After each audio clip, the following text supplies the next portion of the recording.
अनकरीब मौत आने वाली है। और मैं कहूँ तो कल मैंने, हमारे मोहसिन भाई ने और हमारे इदरीस भाई ने, हमने कल मौत को देखा।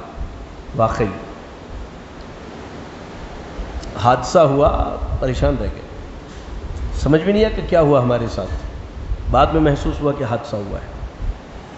यहाँ एक दर्स से बिल्कुल अलग बात है, मैं आपको बताना चाहता हूँ, आप अपने जहन में बिठा लें, खास करके मेरी माएँ और बहनें। सबसे पहली चीज़ तो नफ़ा और नुकसान का मालिक कौन है? कौन है?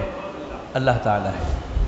पूरी दुनिया मिलके आपको उतना ही फ़ायदा पहुँचाएगी जितना अल्लाह ने तकदीर में लिखा है, और पूरी दुनिया मिलके उतना ही नुकसान पहुँचाएगी जितना अल्लाह ने तकदीर में लिखा है। लेकिन फ़ायदा के हुसूल के लिए अल्लाह ने कुछ तरीक़े बतलाए हैं।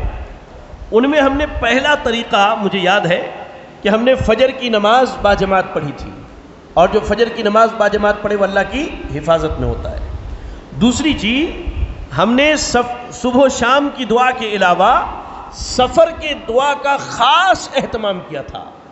और तीसरी चीज़ मुझे याद है, हम जहाँ जुमा के दिन शाम में थे, वो कौन सी जगह थी?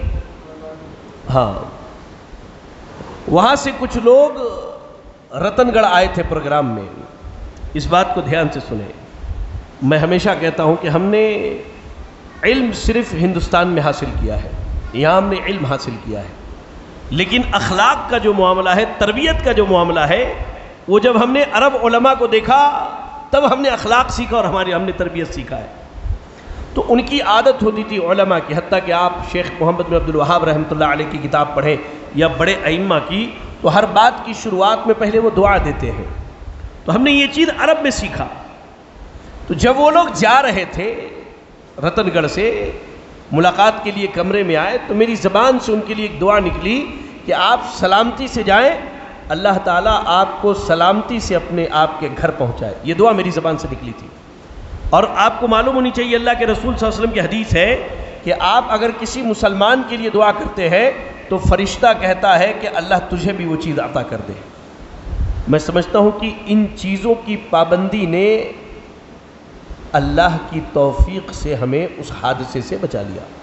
यहाँ बताना ये चाहता हूँ कि आप आपस में कभी हसद मत कीजिए किसी से। हसद करेंगे क्या होगा? आपकी नेकियां बर्बाद होंगी, नामा आमाल में गुनाह लिखा जाएगा। आप अगर किसी को अच्छे हालत में देखते हैं, और मैं अपनी बहनों को कहता हूं, आप अगर अपनी किसी बहन को बहुत अच्छी हालत में देखती हैं तो आप उसके हक में दुआ कीजिए कि अल्लाह तूने इसे जो दिया है मजीद इसे अता कर। कम से कम फरिश्ता आपके हक में दुआ करेगा कि अल्लाह तू इसे भी अता कर दे। हसद के ज़रिए जो चीज़ आप हासिल नहीं कर सकते, मुमकिन है कि उसके हक में दुआ करके वो चीज़ आप अल्लाह से हासिल कर लें। बहरहाल ये एक ज़िम्नन बात थी। तो इन